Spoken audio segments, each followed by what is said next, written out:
You have access to a spirit, a strength that enlarges and empowers you. Even better, you don't need to wait for the next big movement. You can heal the world. It's time for governance by grace.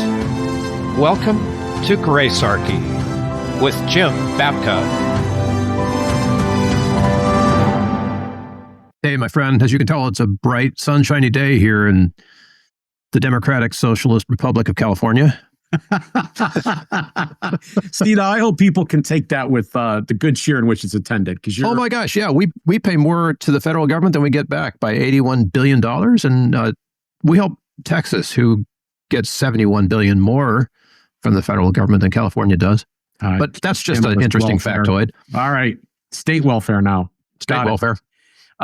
We got a guest here today. Oh, yeah, we do.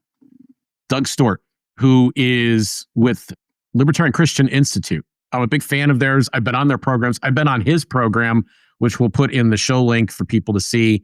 We have shared that out before. And I love what they're doing. And so we're going to bring him in. He was the CEO until the end of last year. Now he's the content director. Doug, what does it mean to be the content director? It means I'm doing the same job I was already doing, which is being in charge of content. It's just that my title now accurately reflects what I'm here to do. And you got that big pay increase too, right? No, it didn't happen that way. All right, so we will get into. I got the job description and assigned responsibilities what I wanted. Okay, we'll get into some of that the details of that job description a bit later in the show. Since you are from Libertarian Christian, as opposed to having some long bio, I would like to just kind of jump in with a couple of quick questions and explain for our audience who Libertarian Christian Institute is. Yeah. What would the world be like if you guys were 100% successful? If we were 100% successful, I wouldn't be on Gracearchy. I would be every day on Fox News and CNN being as the person who says, this is the Christian view on politics. Okay. How's that for a short answer? I'd also come on your show, Jim, but that's awfully gracious of you, but I think you actually would do more good if you were there. Okay. So what stands in the way of your vision? What problem are you folks attempting to solve? Well, what stands in the way of a vision, of course, is the state. That's a kind of a cheesy, quick answer, but really what it is that we have a lot of Christian thinkers, pastors, scholars who, for better or for worse, many of them are very, very good. The Christian view of how do we look at politics has, at least in America, been bifurcated between, what we would call conservative and liberal or left and right. And there is a more consistent or coherent way of looking at politics that is what we would call libertarianism. And, those views, we can kind of elucidate over the course of this conversation. But essentially what we have is a handful of obstacles. Some of them are just sloppy thinking. Some of it is bad theology. Some of it is just unthinking theology. People who just sort of read a verse and say, oh, well, look, Jesus says, render unto Caesar what is Caesar's, render unto God what is God's. I guess that means I need to pay. I guess that means that I can have allegiance to Caesar and allegiance to God at the same time. And it's like, well, no, that's one verse. We have to keep that in context. So, overly reductionist thinking about the way the Bible addresses politics is probably one of the biggest challenges that we like to address, and just consistent thinking on certain values. I mean, there's a lot of conservatives who say they're for small government, but where are the conservatives in politics who are actually for small government? Because at some point they will want the government to be regulating something that none of the three of us here would be like, well, wait, that's not Christian, nor is that actually libertarian. So the consistency between libertarian thought and Christian political thinking is very, very close. You weren't quoting your hat just now. You were actually quoting a verse. What does your hat say? Yeah, so the hat says, and we can put a graphic up, or maybe you can use it as your thumbnail. And some people have already seen it. Here we go. It says Jesus, and then Caesar is crossed out, is Lord. And what that is alluding to is the phrase in the first century when people said that Jesus is Lord. It is a very political statement because people in the first century, especially in Rome, would declare that Caesar is Lord and Caesar is the savior of the world. And Caesar was the one who could bring peace to the world and solve all the world's problems. And so To say Jesus is Lord is not just some religious statement, although of course that is. It's not a personal statement of like, oh, Jesus is the person I look to for guidance, or Jesus is the person I trust for my salvation. Those are all true things. But in the first century, in its context, to say Jesus is Lord is also to say, and Caesar is not. And so it would basically be like saying, Joe Biden or Donald Trump or Barack Obama or George W. Bush is not my president. Jesus is my president. No, obviously they're not kings or Caesars, although they probably want to be. Yes. And to some extent act like it. But the government is not who I find in my authority. It's Jesus. And so that would be probably a broader way of bringing it down. Okay. We're going to come back to that. I definitely want, at least I'm going to try. We'll see where the conversation goes. I definitely want to unpack that whole idea a bit more. It's a great thing to talk about. But still talking about LCI here, Libertarian Christian Institute. What is the specific high-level strategy that your team is following? What is LCI trying to accomplish? What's its mission in the world? Yeah, I'll do as brief a history as I can. As an organization, we were founded in 2015, so we're hitting 10 years here pretty soon, later this year. And it was predominantly, we were on a roll at libertarianchristians.com, just creating articles, essays, either commentary on current events or just evergreen type stuff for Christians to think about with politics. And that was founded by Norman Horn. I became involved with LCI, or what was prior to that, just libertarianchristians.com, as a writer in 2010. So 2015 rolls around, I'm involved in the organization that becomes formed, and our main goal is to produce materials. And sometimes we would attend events. We actually held some conferences around that time, where we would basically promote the Christian view of libertarianism. And so we'd be at places like International Students for Liberty Conference, now LibertyCon.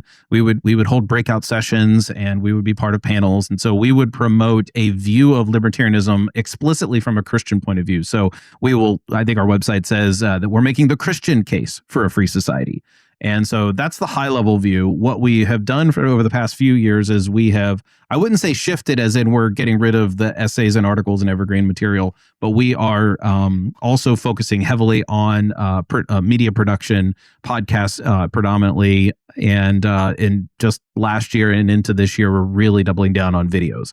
And so we are basically producing material for people to consume that will help them make the Christian case for a free society in a much better way from a variety of different, perspectives. For example, we have a podcast called the Protestant Libertarian Podcast. And so Alex Bernardo, the host, is very much about how do I use biblical theology and how do I talk about libertarianism in one show. And then we have the Reformed Libertarians podcast that comes in from a Reformed perspective. My co-host for the Libertarian Christian podcast is a guy named Cody Cook, who is an Anabaptist. And so we'll probably talk about this. He's written a book called The Anarchist Anabaptist. And so we have a pretty ecumenical approach to what kind of Christian you can be, and here's how libertarianism can fit into that. And so we have our core values, and we have our sort of ecumenical, like here's how we define what is Christian. But then we also have niche views, what's the word? I'm thinking the traditions, denominationally as well, that is making the appeal to those types of crowds. Very good. Is this a ministry for you personally? Yeah. Well, yes. I'm only chuckling because it sort of ties into your pay raise question earlier in the show, which is like, I'm chuckling and say, well, yes, because there's a lot of time I give that, is quote unquote uncompensated. But I think about this from time to time, and I think, I'm giving a lot of my energy to something that I'm passionate about. And yes, I do get compensated, but that's kind of beside the point. There is something to which I gravitate toward, and that is what I'm doing with LCI, whether it's the specific task of helping a book get published, or the specific task of getting somebody as high profile as Spike Cohen or Glenn Scrivener on our shows to sort of promote those views. Those are things that I actually get pretty excited about. So yes, I would say this is definitely a ministry for me. And I went to seminary, and I never saw myself in what would be sort of full-time ministry, like a pastoral role or chaplain or anything like that. I never saw myself in that. And this is not something that I do full-time. LCI is not my full-time job. But it is something that I put considerable effort into. And I feel like the quote unquote ministry training that I got in seminary has prepared me to do what I'm doing at LCI. So that's awesome. So what do you tend to do during a week or a month? What is your typical activities? Well, lately, it's very tough for me to sort of say, oh, well, here's what my normal week looks like. Usually it just means putting out fires and, coordinating things with my team or whatever. But I'll hold up what I've been doing the last 2 months, which is helping get these 2 books off to print. Now, you can see one says advanced reader copy. And this is how stressed I am some days, Jim. This is supposed to say advanced reader copy, not advanced, because we don't have a bottom shelf version. So there was a typo, and I didn't even notice it until I got it in my hands. And then also the Anarchist Anabaptist by Cody Cook. Both of these books are things that Cody's book is already out. The other one is an advanced reader copy stage. So it's in its advanced stages. I don't know. I can't rectify that. There's my vulnerability on the table there. Anyway, that's what I've been doing. When is House Divided going to be out? Pre-orders start in March, I believe March 15th. And then, which you can get at housedividedbook.com. And, the official release date is April 12th. Now, I can tell you the specifics about those. March 15th, 2020. Do you remember what that was? Remember what was being promoted? That was the day that the lockdowns began. 2 weeks. Yep. To stop 2 weeks, 2 years flatten. to stop. 2 weeks to stop the curve, flatten it, whatever. That didn't happen. Obviously, we know this in retrospect. Some of us were like, really? 2 weeks? That's all it's going to take. And then April 12 represents the first Sunday in 2020. I believe it was Easter Sunday. That everybody was hoping we'd all get back to. I mean, Trump at that time was saying, "Oh, well, we're going to be able to get back to church by Easter," because he was being optimistic, and I don't know what his motivations for saying that were. And a lot of churches didn't. And so, anyway, House Divided is going to be released on April 12th. We have a separate podcast we hope to share with people where we've talked to you about specifically that. So we'll include those details down in the show notes when that episode becomes available. Great. And we'll get to that. But let's talk about Cody's book for a little bit. Sure. What he's trying to advance an Anabaptist case. What is the significance of an Anabaptist case in this instance? Yeah. I don't think a lot of people realize that if it weren't for at least a heavy influence in the Anabaptist movement in the West, we would probably not have liberalism as we understand it today. And I don't mean liberalism as in like the Nancy Pelosi Democrat type liberalism, but more of the classical liberalism that you and I are in tradition of. We wouldn't have those classical liberal values as they are shaped today. And so the Anabaptist movement, and you should have Cody on to talk about this because he kind of gets into it, is an underrepresented or I want to say understood. That sounds really weird, but it's not well understood their influence. And so you can kind of draw a straight line between what their influences were to what we call classical liberalism today. And so Cody is making this case in the book that to be an anarchist libertarian type person, you actually owe a lot to the Anabaptist tradition, which is the peace tradition. And you don't actually have to be a full-blown pacifist to sort of see this or to even sort of appreciate that, even though that is the roots of the Anabaptist movement. And so believe it or not, if it weren't for those types of people, what liberalism we understand today would be a little different. Yeah. And it's actually, just pointed out, it's actually not a very long book. It's about 120 pages. Yeah, 135 pages. It's not lengthy. It's actually very readable. Yeah, this is coming from the heart of a real Anabaptist too, because I believe he just put out another book that basically gets into, the distinctives of that faith. Yeah. Yep. He has another book out called The Pocket Anabaptist. Yep. All right. I want to come back to something that you just said a few moments ago. Jesus is Lord. So it's really interesting. I was just explaining to somebody the other day that we came from a time when the Caesar actually was God. It was his deific power. He was one God of many, but it was his deific power that enabled him to be in that position, and he should be reverenced as such. And the early Christians were attacked in part for being atheists because they didn't recognize this. I mean, this is actually historical fact. Then, as the church and state begin to merge, a new era emerges where kings are standing right next to the bishop. That's where they're positioned on the chessboard too. And there is a divine right that has been given to them. So they're in cooperation with the institutional religion, but they have a divine right from God. And we can see the fossil of this even in the UK, where King George is involved in the church, but He actually he is the head of state, and he asks the prime minister to form a government. So the power, what is the state? State, we've had a state since the 1600s. Now basically the government's, worldwide. They believe they're an institution that has the right to initiate force to achieve their social goals. They have that power, and maybe even some have called it a moral authority, where they're allowed to use violence, unlike the rest of us. And we now do this democratically. We allegedly have some kind of social contract where we're able to give the state this power that was formerly considered deific. So if we lived in a world where Jesus was Lord instead, would that give us a theocracy or something else? What would it look like? Well, that's a trick question. Would that give us a theocracy? Because that's dangerous. That's dangerous. Would it give us a theonomy?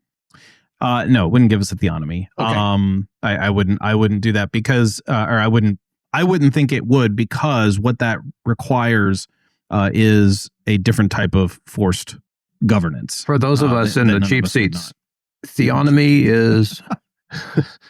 Jim, how would you define theonomy? I'm not sure I would give a really good It's an ecclesiastical authority. So you have a book, your constitution becomes the Bible, and you have men that rule instead of God, in the stead of God, as God's vicars, to be able to say this is what the law is going to be. So that would be like Iran under Khomeini. Yes. Yes, but Christian, so it's better. But Christian. Right. I was sarcasm, just so you know. I don't know what would get us taken off of YouTube was the fact that I just sort of dissed Islam, or that it sounded like I might have been promoting Christian nationalism. I don't know, but I'm not. No, so to answer your question, no. There are people who actually have a full construct of what it would be like to have a Christian state. And one of the things that the left does wrong, Bill, to be perfectly blunt, is they constantly exaggerate. So they act like the people who are in the White House right now are these people, and they're not even close. I know and have met these people. I even have a couple of them that are friends on Facebook. I mean, they're what they want, how they want to run the world is really much more, like you just said, it's much more kind of, they would be ayatollahs of a sort. And so every time I hear this, they're Christian nationalists or whatever, it's very much exaggerated in terms of like what their intentions and goals are. Yeah. Okay. So what was the original question? I'm sorry. Back to this question of what would a world look like if Jesus was Lord, if Jesus was king, if Jesus was president? Well, we would have people, if Jesus were king or president, or I don't think that would be kind of the power. That wasn't the power that Jesus sought, as we saw. And the power that Jesus sought was to serve one another. And so if we had a world where the nation was committed to finding ways to serve one another, to lay down our lives for one another, and to cooperate, it would look a whole lot more what we would call libertarian than it would authoritarian, right? And so if we have something called a Christian nation, if that's even something we could even aspire to, it would not at all be a top-down sort of institution. It wouldn't be where you would have the Christian prince, as Stephen Wolfe would want, or you would have a Christian president who enforces Christian laws based on their interpretation and very narrow interpretation of the Bible. It would look like individuals choosing to have allegiance only to Jesus, and insofar as their allegiance is only to Jesus, they love God and they love their neighbor as themselves. And so to live in God's kingdom actually means to be able to understand what your rights are, and also be able to understand when you can sort of I don't know how to put this, but like self-choose when you can assert rights that we kind of take for granted in the United States. And that could probably get us into a whole big conversation about pacifism and whether or not Christians should be pacifists. But the idea behind they should at least be, Doug, they should at least be anti-war. Yes. Oh, definitely for that. That's well, kind of I don't. Yeah. I mean that at all levels, because the state is basically war. It's a form of war. Like it's not an accident that when politicians get up, they're going to wage a war on drugs. They're going to wage a war on crime. They're going to wage a war on illiteracy. They wage wars all over the place. So we need to wage peace on war. How about that? How about we go with that? Okay. I mean, if you think about it, the way that I think Greg Boyd puts it is that he basically says that Jesus is not, like, Jesus is a fighter, and Jesus is a person who wages war against war, but the way that Jesus wages war is through words, not through actual violence. And so you can actually, I mean, anybody who's taken nonviolent communication courses or has done any sort of research and activity in reduction of violence in tense situations, they know that you can use words to convince people to step away from violence. And I think our world would look a lot more like that than it would, hey, let's everybody arm up in order to make our society, more safe or something like that. I'm not saying that there's, just to be clear, I believe in gun ownership rights, but I also don't think that that's a given as a Christian, that you absolutely have to always have a gun or something like that in order to utilize violence. The default should be to wage peace, if you will, to borrow a kind of cringy leftist term. What is the biblical evidence for this? Well, I don't know. I mean, if we're going to say that Jesus is, no, that's fine. I'll give you. Oh, well, Jesus is the Prince of Peace, and so what did Jesus do? He served one another. I mean, we look at the life of Christ, and you see that Jesus served and didn't commit any violence. And even in the prophecy in Isaiah, it says there was no violence found in him. For those who want to bring up the money changers. So, yeah, I mean, I think the life of Jesus is pretty evident. It's also a good reason to read Cody's book and some other books that he's written on this as well. Okay. I'll keep that answer short and tease it out. So getting into you personally, let's start with your faith journey. How is it that you come to be a believer? Yeah, well, whenever somebody asks me about my faith journey, it's kind of interesting because I have to sort of figure out, well, where do I start? Because I grew up in a Christian home. It was a pretty conservative Christian home, and if that's one way to start the story, it's be like, oh, well, I just grew up in a Christian family, and I didn't really rebel against it, and so I just accepted, and I had my rebellion, sort of within the Christian faith. But there are some circumstances under which I became part of my family because I'm adopted, that one could very easily see God at work and bringing me into the family and parents that I have. And so I can look back at that, of course, in retrospect, and my parents all saw this happen in real time, of course. I guess I saw it happen in real time, but as an infant, I didn't identify it. So you basically have a story where I was put in a Christian home, in a loving home, and circumstances otherwise, I wouldn't be here. Definitely not on this show. I don't know, how long I would have lived or whatever, but my life circumstances would have been quite different. And so my Christian story was pretty conservative. If anybody wants to sort of anchor that in something they know that's familiar, think conservative Baptist. That might be a good way to sort of anchor that. We were friendly with the Anabaptist tradition as well, because there were some churches that we would, participate in, things. But when I got to college, I went to a Baptist college. And after that, I started to sort of explore and make my faith my own. And because I grew up in a conservative Baptist-like home, we were Republicans, and we just could not, except for some random issues here and there, we couldn't understand why any Christian would ever be a Democrat. And so I wanted to make that faith my own. And I also wanted to, I also had some questions about what it meant to say we wanted, like when I grew up, we wanted America to be a Christian nation, or it was a Christian nation, and we're losing that, and all of that kind of rhetoric. And it wasn't high Christian nationalism, strong Christian nationalism like you see today, but it was a, hey, we should be a Christian nation. We should have a bunch of Christians running the government if we can, and we should have as many Christians in America as possible, and sort of inculcate those values. Well, after college, I kind of questioned that. It's like, well, how is that any different from, any other particular religion trying to enforce its laws? I mean, it's great that I believe that this is the right one, but I don't think that's quite right. The other thing that was happening for me was, well, maybe at the time this would have been Al Gore running for president. Maybe Al Gore isn't so bad. Maybe I'm just taking it on my parents' word that Al Gore would be a bad president. So I looked into Al Gore. Turned out I didn't like Al Gore. But over the next few years, I started realizing that there were some values that what you would call the Christian left espoused, that I found appealing. And I think, Jim, you used something earlier. You said something about the social agenda of the government, or the social aims, or something like that, societal outcomes that they want to see. It felt to me like the Christian left had a probably more holistic understanding of what does it mean to see justice in a society? What does it mean to see peace and shalom in a society? What does it mean to have reconciliation and peace, right?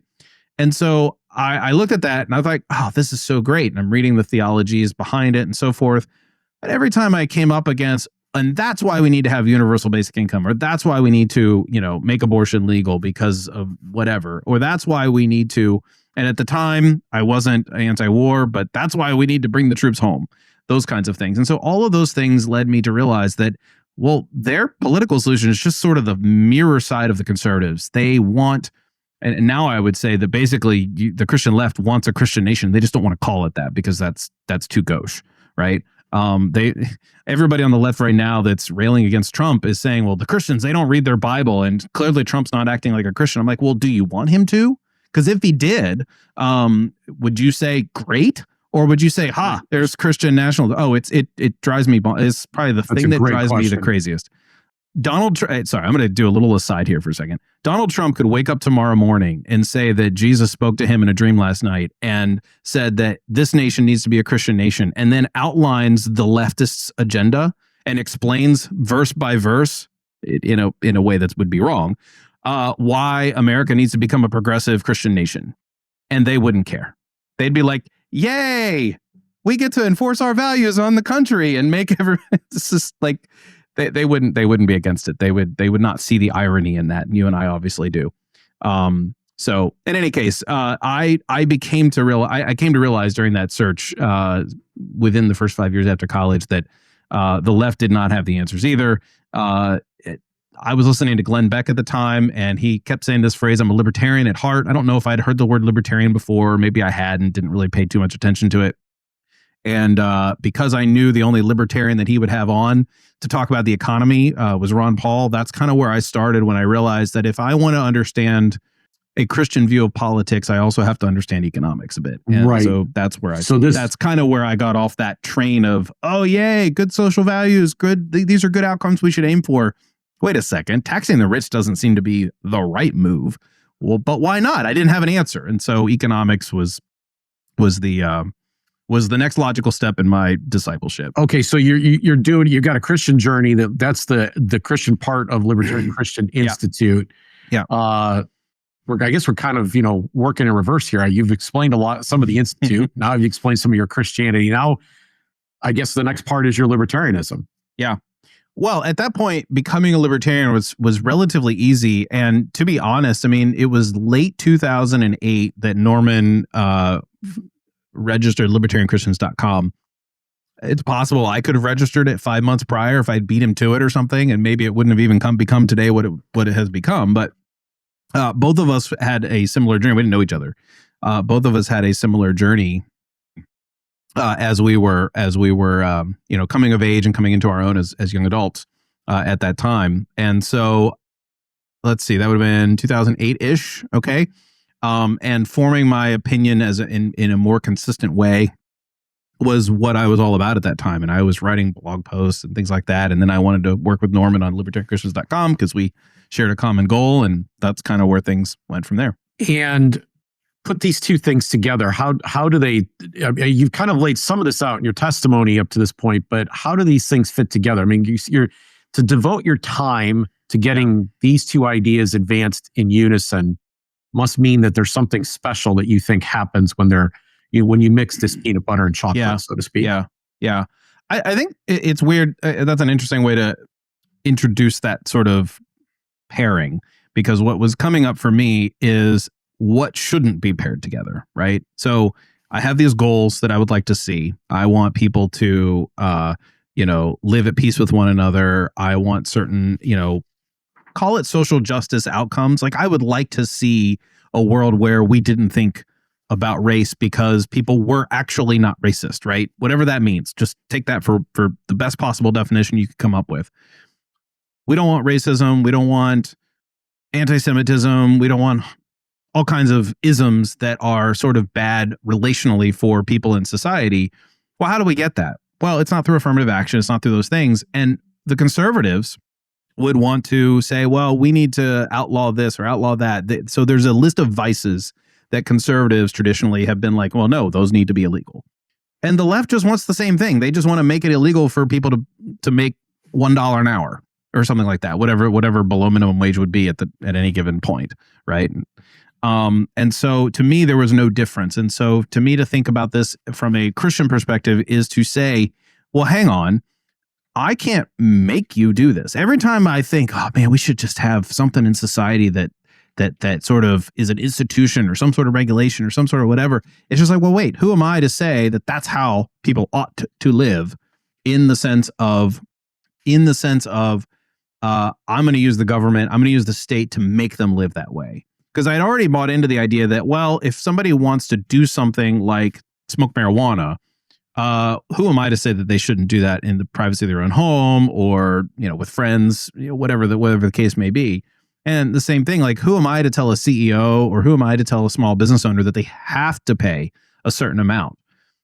What does that even look like? And so to me, the pairing between Christian and libertarian is like, I just have no moral authority to tell you that that you need to live by the standards that I think you need to live by.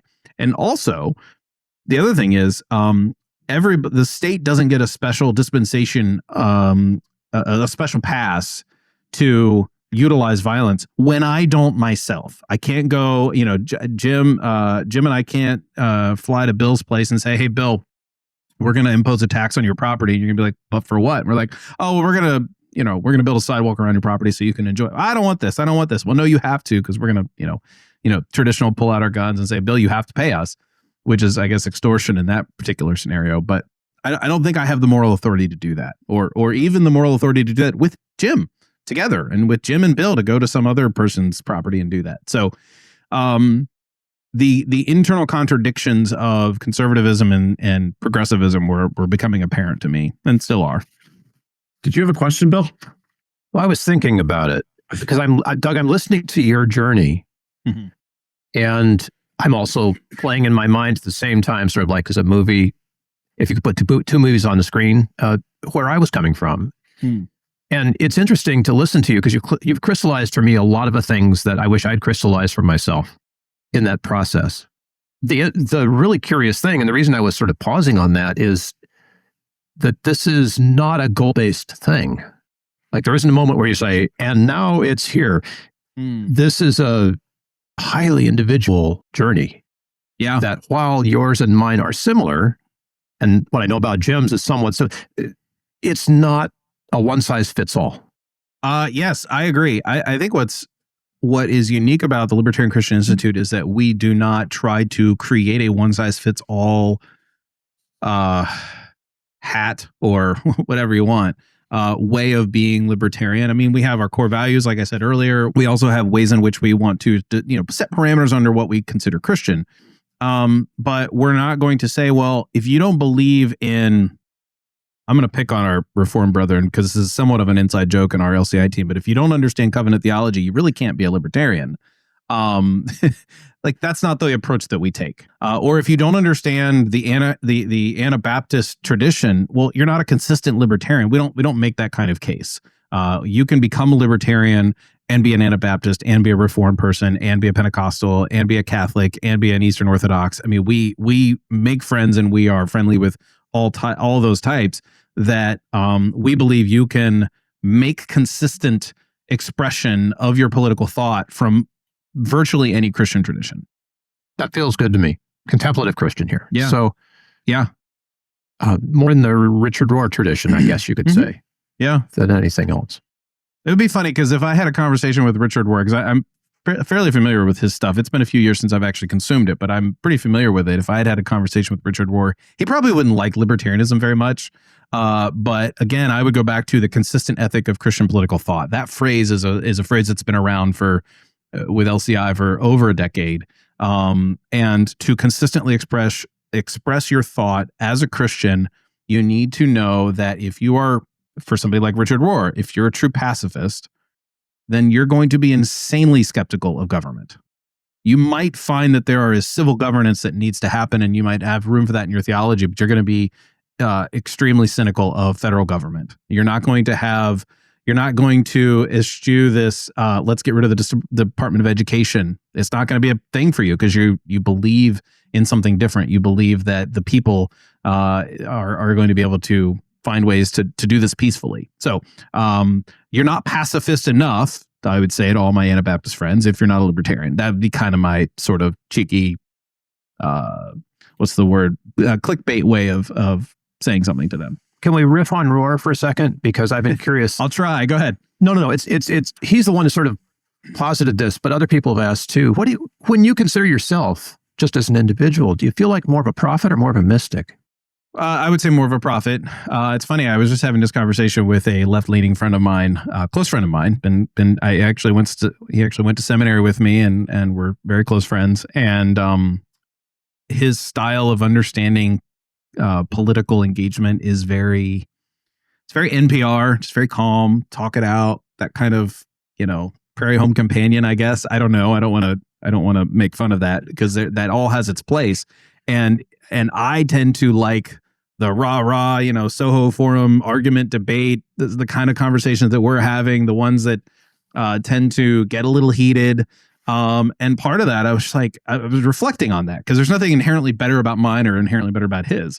And that there is room for a prophetic voice in the scripture, and there is something called holy anger, and you can be angry at injustice and you can be angry at evil, and you can't do it you can't in a dry kind of way talk about how angry you are at evil or at how angry you are at injustice. It just doesn't work that way. I mean, you could write a cogent and not dispassionate diatribe against something, but when you want to speak truth to power, there's going to be some passion behind it. And so I would say it'd probably be more in the prophetic tradition. I know Richard Rohr's a little bit more in the mystic tradition, and I don't have anything inherently wrong with that.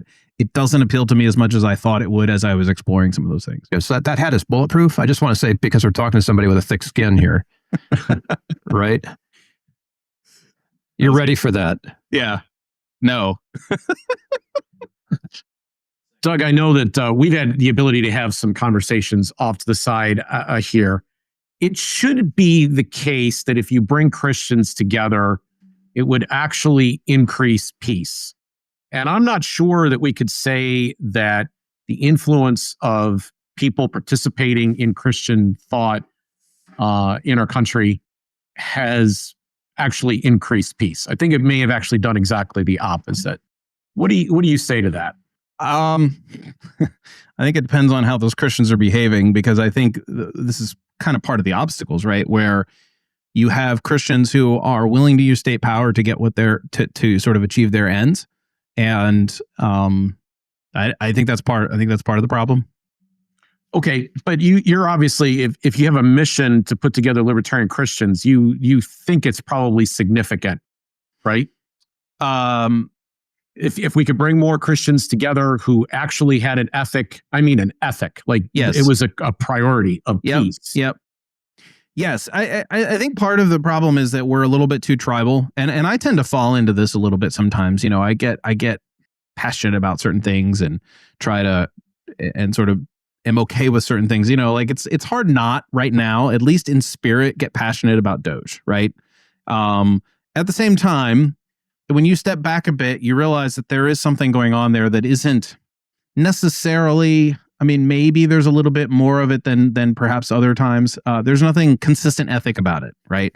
There isn't some principled, list. It's not like Milton Friedman's leading this, right? Or Murray Rothbard, or, Ludwig von Mises, or for that matter, even Ron Paul. We don't have, or Rand Paul for that matter, or Thomas Massey. None of these people are going through with this sort of ethic that says, this is what government should not be doing. We're going to get rid of those things. There's a lot of grandstanding and a lot of sort of virtue signaling to the base of like, hey, we're going to get rid of this. We're going to get rid of that. We're going to cut this. We're going to do whatever. And as libertarian Christians, we can say, well, hey, look, that's great. I'm sure you're gonna find an acorn every now and then, maybe even more often this time around. But in any case, the consistent ethic piece is actually really important, and to some extent, there's a little bit of a challenge there, right? Because when Christians want to think about politics, they want to be on a winning team. And they want to be on the side of a movement that is gaining traction and getting and winning hearts and minds, to use a cliche term. And that's difficult sometimes for libertarians because on a grander scale, libertarianism isn't winning. Now, there might be some winning happening right now. I think the Trump administration of all lately has at least, they're within, he's within earshot of some libertarians saying things to him, whereas, you probably really didn't have that over the past several administrations, even the first Trump term.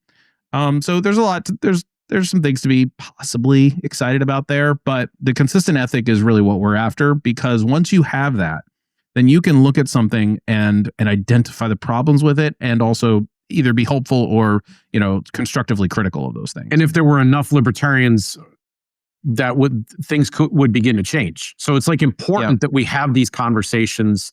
We have conversations about our faith, our theology. These things are important because, I've been open on this show. You very well know, I put myself in the category of done. And that means done with church. It doesn't mean done with faith. That doesn't mean that I don't believe in Jesus. It means that I just don't go to church. And one of the reasons that I don't do it has to do with the fact that if I were to go out and try to pick a church right now, most of them are going to be either a progressive version of the faith or a nationalist version of the faith. Those are the two opportunities that that are out there. And you go from door to door to door. That's most of them. Then someone will say, no, we're very biblical. But then it turns out, no, they've got the flag on the stage and they're saluting the troops and they're doing the whole 9 yards. I mean, it's just at some point in the day, like if there was a church, I don't know, maybe it's Anabaptist, but I noticed that too many of them are on the political left.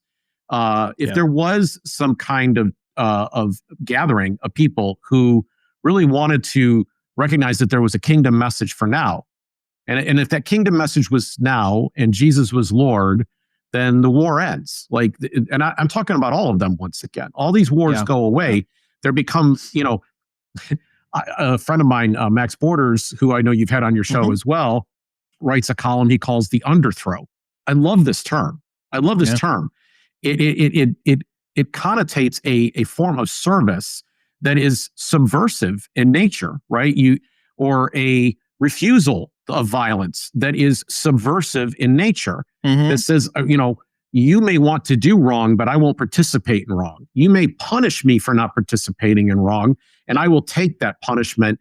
And everyone else will see that's how the kingdom fights. And I don't see, I think there's a grave need for what your organization's attempting to do. I think your ministry is incredibly important because there isn't this awareness of okay, more Christians should mean more peace. And it turns out more Christians, this is my personal opinion, but I think I could prove it, leads to more war. Yeah. Well, I mean, I know you have a little sticker pack that I sent you with the book, and one of them says the state is not the kingdom of God. Now, that doesn't quite fit on the hat the way that Jesus, not Caesar, is Lord does. There we go. Thank you. The state is not the kingdom of God. I don't know. You might still be able to get a T-shirt like that on our website. And they can get a hat on the website too, right? Yes, you can. Which is at? libertarianchristians.com. Okay, there we go. All right, keep going. DougsGreatHats.com. No, I'm kidding. So the state is not the kingdom. Thank you. The state is not the kingdom of God. And I think that's where we have a fundamental misunderstanding and sort of misstep on both the left and the right, in that in order to achieve the ends of the kingdom of God, we need to somehow use force. And none of the parables that Jesus used to describe the kingdom of God used violence or force. It was always about, mustard seed takes a long time to grow. You have all kinds of different metaphors going on there. Kind of evading me right now, but none of them are violent metaphors. You also have, I'll just to sort of bolster my support for the pacifist argument is imagine Genesis 1 as in comparison to, not imagine it, but consider it in comparison to the other origin stories of the ancient Near East. It's the only one where there's no violence that the world gets created. It's through God's word. And you also look at the end of the book of the Bible, the books of the Bible, and you get to Revelation, and Jesus conquers through what? The sword coming out of his mouth, which is his word.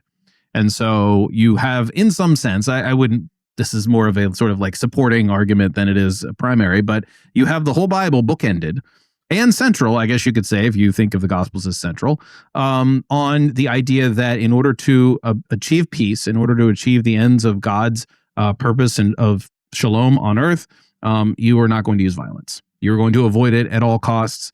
I guess there could be an argument made in some theological circles that like violence is like last resort, but that's like the best case I could ever, sort of grant somebody is last resort, not means by which we achieve things. And that's where the state gets ruled out in my mind. Yeah, it gets ruled out because it's the politician promises something, and inherent to that promise, they're saying we are willing to enforce on other people the requirement that they have to participate in or support this given cause. I also know from our conversation aside that free speech is an important issue as far as you're concerned. And obviously, if you're involved in publishing books, putting out a blog with articles, and producing several podcasts, which we will include a list of them in the show notes, talk about speech? Because we just recently went through a period where clearly that was at stake. Yeah. I think free speech is one of the most important sort of, I want to call it a secular issue in the sense of like it's a public issue that everybody, regardless of your Christian stance, regardless of whether you're Christian, whether you're a dun or a nun or whatever, the idea that the government or there should be somebody out there that just prevents speech from happening in some way for some, pick any reason you want, is one of the most nefarious things one of the biggest threats that I can imagine. Because as soon as you do speech censorship, you are now in the business of censoring thought, and you are now in the business of what's the word I'm looking for here? You're manipulating what people are allowed to think about. I know about so many people who, until later in 2024, felt the way they did about the direction of the country in terms of these kinds of things: censorship, free speech, the programs of DEI and ESG. And it took a few brave souls to stand up and talk about it. And then everybody was like, oh, good. Somebody's finally talking about how terrible this is. And sometimes those shifts are self-serving. Like we could pick on Mark Zuckerberg for, maybe it's not that, maybe he's not being that sincere. I don't know. We'll see how long this lasts. But you do have other people who are a little bit more, no, this needs to be fought and defended. And we know Elon Musk is very big on free speech. But in any case, free speech is really, really important because you don't want to control thought. As soon as you lose that, you lose the game of freedom. But I think from a general perspective of what does Christian ethics say is that we are not here to control what other people say or think. In terms of actual harms done or in terms of actual aggression being done to others, I think those can be litigated more directly. Well, and we would have to, and specifically, we would have to, in order, if we wanted to enact a censorship regime, we would have to use force, right? I mean, there's no way to maintain. Yeah, there's that. Yeah, sorry. I mean, even with in the case of Mark Zuckerberg. Well, no, I appreciate how you answered the question, but I mean, at the end of the day, a lot of these things end up resolving back down to the same point, which is part of the reason that libertarianism is such an important tool. It's not just a political view. It is a view of like how to handle social problems. Like, what are the rules for doing this correctly? Yeah. I have a question for you, and it ultimately, a lot of these questions do come back to, you're not allowed to use force to do this. And that's where I personally come down to like, well, I can't use force to make, whatever particular social outcome that I think might be good. And the reason I can't use force is because I don't actually know better, right? Like there's that pretense of knowledge that Hayek talks about, that I don't actually know the best way for this sort of thing to filter down. I don't know what the right minimum wage is. I don't know what the right maximum salary of a big tech CEO is supposed to be. There's nothing about that is sort of like sort of a fact on the ground sort of thing. But I often wonder about, and I want you to tell me your thoughts, Jim, if you don't mind. The answer of, well, we can't use force, and so therefore we need to be against it. That's like the backstop against a lot of this. But I don't know how much purchase that has when you're trying to articulate that to others, because their mindset is a little bit more, well, we have social goals and we have social aims, and how dare you think that you're allowed to have explicit things on the back of your vehicle because there might be kids who see it or something like that. And so you can say, well, because if we're going to fight that, we need to set up this thing that violates the non-aggression principle. I don't know how much that actually, I don't know how much that actually convinces a lot of people. How do you I don't actually believe it does either. Okay. So we have you still have to live by your principles. I don't want to say no. We have this experience that people are familiar with as believers, where you've converted to the faith, you believe something. Mm-hmm. That is often an emotional moment. That is often sometimes it comes as a surprise that it's kind of hits you. Maybe you have certain feelings that emerge in that moment. But then you start to look at your faith and you start to dig into it and you're like, is this thing real? Is this, should I believe this? And you begin doing this thing. We went over this with Spike Cohen a bit when he was on the show. You start doing this apologetics thing. Usually that's a post-conversion thing. He started trying to do it to resist and found out that it wasn't the right way to go about pursuing faith. So faith comes first, but then you're like, does what I'm doing here really make sense? Is it real? I use the zero aggression principle personally, or the philosophy of human respect. They're very similar ideas. Yeah. I use these ideas as my grounding. And what they tell me is if I exercise creative energy, if I spend the time, I will find both reasons why force is the wrong way to get this done. And I will find out why things would have been better if we hadn't. Yeah. Yeah. And so like you talked about the knowledge problem with minimum wage. That is like literally in the case of minimum wage, you're talking about a moment by moment by moment by moment decision. It's changing, and it's changing it's changing by geography. It's changing by various market circumstances. It's changing by human need, relational needs between employer and employee. That figure is all over the place, all over the time, and it's very individual. And the idea that somebody's going to be able to centrally plan that. The same thing was true of lockdowns. The idea that everybody was going to be automatically, necessarily better off, even if there had been a higher infection and death rate attached to that, it would not have been true that some individual in some distant capital whose best skill was glad handing, shaking babies and kissing hands, was somehow or other going to be able to say, this is the rule everybody needs to live by. Yeah. Yeah. And so, you brought up the knowledge problem, but that exists all over the place. The baseline thing, the place I start is that if I'm going to do anything different than persuasion or voluntary cooperation, I'm going to have to use force. And so I don't want to, I'm not going to do that. So if I'm not going to do that, it's time to get creative. Yeah, I think the creative energies part is really, I think the phrase that I read once, and this was actually used from a leftist, but I realized that this applies more to the left as equally as they were criticizing the right, is an impoverished imagination. And yes. if they believe that the only way to get something done is to just brute force, okay, I'll put it this way: brute force can get things done, right? Like it is an accomplishment to make your kids do the thing that you want them to do.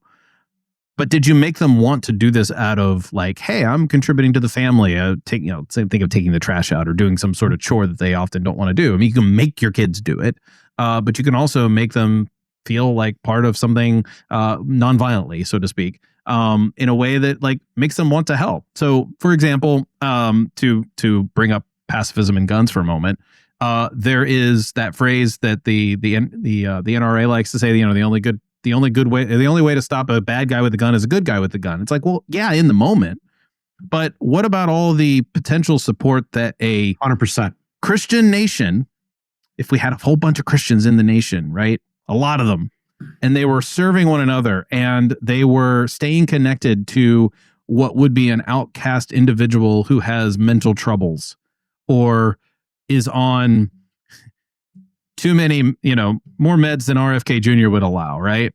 That's being sarcastic, right? Sorry, I couldn't resist. I'll stop. Doing all the wrong, whatever the wrong things are. Where's the church supporting the types of individuals that would think of grabbing a gun and planning to go to a school? Like, that's actually the more creative, difficult answer for prevention of violence. Now, taking away guns rights, okay, is not the right way, because that again still uses force. But what is the creative solution? And when you find yourself in a place able to be creative, and you can't be creative all on your own. I mean, the Elon Musks of the world, the Steve Jobs of the world can come up with solutions with teams, and maybe even on their own brilliant mind while they're, in the shower thinking of some grandiose idea, they might do that. But it takes people cooperating together to come up with societal level solutions that are actually peaceful. And it's a shortcut. The state is a shortcut to achieving a result. It is definitely not the kingdom way. Well, we've just that shortcut by virtue of our vote for a long, long time and given the state all the power that we as individuals ought to properly wield. Yeah, I mean, there's also a case to be made for, not a case, but like there is a case being made out there that because individuals aren't handling this, the state has to step in. And the answer to that isn't, oh, well, I guess so. You know, I don't believe Barack Obama when he said the government is the things that we do together. Like, that's ridiculous. Because it's like, no, you're just trying to make me feel good. And no, it's the things we hand off. Yeah, it is. It's the things we hand off. And it's like, it's like, what is it? Taxes are the price we pay for living in an uncivil society or something like that. It's like the opposite, right? So of what people often want to say. So I think the creative solution is the one of peace and is the way of peace. I am not 100% opposed to those like shortcut things. And those things make you exercise. Those things make you exercise certain social muscles. You have to. That was easy for me to say. You have to learn. You have to learn how to talk to people. You have to learn how to listen. You have to learn how to empathize and understand. You have to learn how to solve problems. You have to learn how to cooperate. I mean, all of these things, these are skills that we don't have to deal with if we can just pick up the phone and dial 911, or if we can just lobby our politician to take care of it. It's not, we don't become stronger. We don't become more relationally connected. And we're less creative. I want to talk to you a little bit more about your experiences. We're wrapping up here. And I'm curious, is there anything that you guys are doing right now at Libertarian Christian Institute that is like a big win for you at the moment, or that you particularly like to brag about? What's happening that's like the good news? We ended 2024 pretty strong in a number of ways, and we're able to sort of launch into 2025 with the two books. I'm gonna hold them up again here that we're publishing. And so, for me, a personal win is being able to sort of guide these two things to production, to publication, and to work with the authors on that. Another thing that we're working on, I'll share here in a second, is that we're able to publish an updated version of Faith Seeking Freedom. We're kind of in the works on that, and so leading a team on that. So having the freedom to be able to focus on the kinds of products and materials that we need to get out there to Christians and even to other libertarians who don't know how to make the case to Christians. Because, even if unless you're a hardcore atheist and you stay away from all the Christians, the atheist libertarian still needs to win. Still needs to win over the libertarian movement. Still needs to win Christians in order to win, if you will. What do you want to see for the world right now? I feel like I'm on the spot, like in Miss Congeniality, where she's like, "Well, I have to say world peace." Because the funny thing is, that's actually the first thing that I thought. No, I didn't say world peace, but I was just like, I want people to get along. And I know that sounds so cheesy. Okay, so it has the added benefit of being true. Well, it has the added benefit of being true, and I don't mean to. That was a nice little funny way of starting the answer. But like, to an extent, I really do want, despite the fact that as a libertarian I like to fight and have arguments with people, I do want people to get along, and I do want people to show each other grace and respect. The thing that's sort of agonizing to me right now, and this happens anytime you have a change of administration. You have people assuming the worst about why Donald Trump or Elon Musk is doing things. And I'm like, look, I don't even have to defend any of these actions. These could all be despicable actions in reality, and I could agree with you. But the way I see people going about this is very juvenile. And it's like, you really have to give more respect to people who disagree with you across the aisle and be willing to have those conversations and understand, well, where are they coming from? And they could be completely wrong, or you could be completely wrong, and you can come to understandings that you're just like, well, we're just going to have to disagree. But the ability to have those conversations with others is failing. People aren't able to do that as much. With a wink of a tiny bit of irony. We have to agree with you, because I think that kind of is what grace is all about, right? It's extending favor to people that you disagree with, and the very first step of that is listening and conversing. Yeah. So, what is the most satisfying moment you've had in this work? There were a couple moments at Freedom Fest that I remember at our booth, or maybe while we were at a breakout session that I wasn't a part of. I was part of one of them, but the one I'm thinking of is one that I was basically doing the video and photography for. As at that time the CEO of LCI, and having essentially been the event coordinator for our efforts doing that, I felt very proud of our team because we were having conversations with so many people. The one in Freedom Fest, I guess it was 2023, was in Memphis, and that one in particular was noteworthy because we were very busy. Our booth was very busy in comparison to those around us, and it kind of stood out. And I think that there was a moment where I just had this sort of moment of pride and satisfaction in understanding that, like, as a pretty small organization run on a very low budget, I would say but a fairly low budget relative to a lot of these other liberty organizations, we've been able to punch well above our weight in the ability to deliver solid work, not just a few random blog posts out there on the internet that are from a Christian perspective. And there are really good ones out there, but we have a consistent output over a decade and more of being able to help Christians know what society can look like if we think in a Christian way, and also know what it looks like for others to have that journey, and also to hear from others from various aspects all over the spectrum of libertarian thought and economic thought, through our podcast, through our interviews, all those things. We have just become a sort of huge library of knowledge that people can come to. And, you can only sort of be proud of that in retrospect. I mean, you can be proud of what you're doing as you're doing it, because you're doing good work, and you're doing something that is worthwhile and is something that you're passionate about. But, being able to step back and just kind of observe the moment.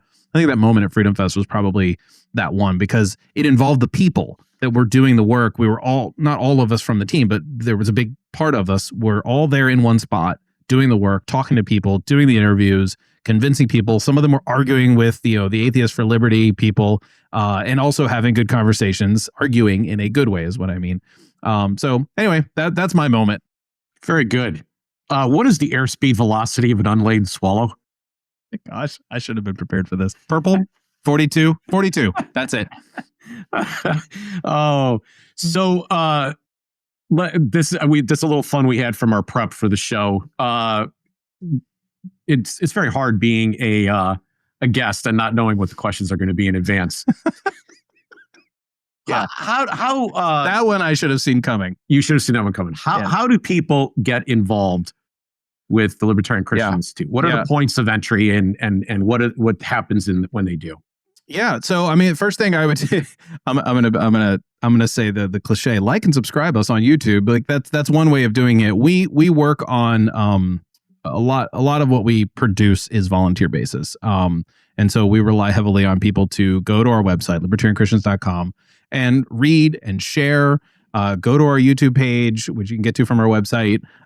Like, subscribe, all those kinds of things. That grows our support and helps us, it helps the algorithms reach other people. It also means that you're going to keep getting our content if you subscribe to our newsletter, if you subscribe to our shows. And it means that you're going to be aware of what we're doing. And not everything we're going to produce is going to be of interest to you.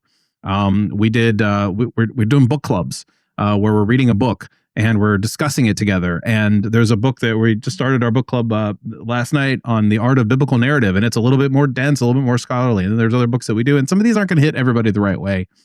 And so not everything we're going to do is going to hit everybody. But if you subscribe, what you do is you stay aware of what we're doing. If somebody wants to get involved, you can donate. So there's a donate button on our website. You can also contribute. If you go to, I think it's under the contact page, you can enter a submission to like an article that could be, relevant to current events. There's a bunch of guidelines right there to do that.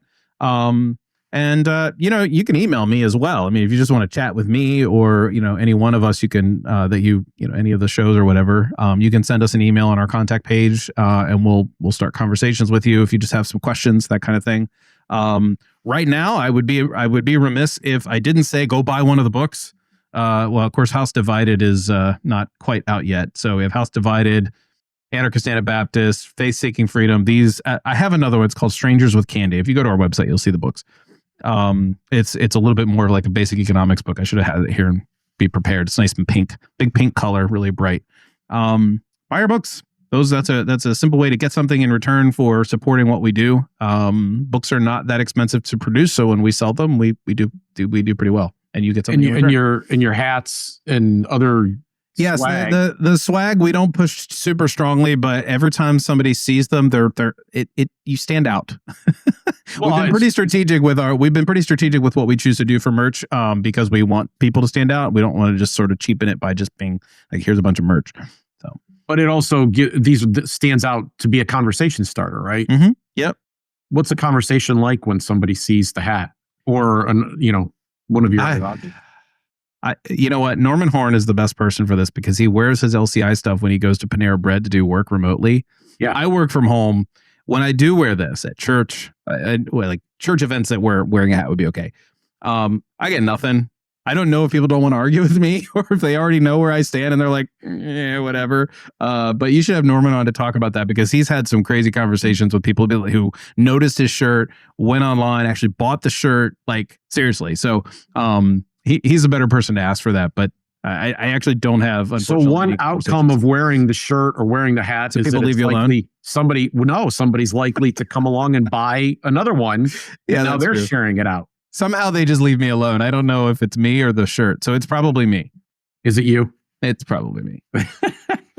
It's okay. I'm an introvert. I'm okay with that. Good part of the day. If I wanted to say anything, I wouldn't be wearing this hat right now. That's Doug, a really good point. Yes. Doug, thank you very much for joining us here on Gracearchy. It's been great. Thanks, Jim. Thanks, Bill.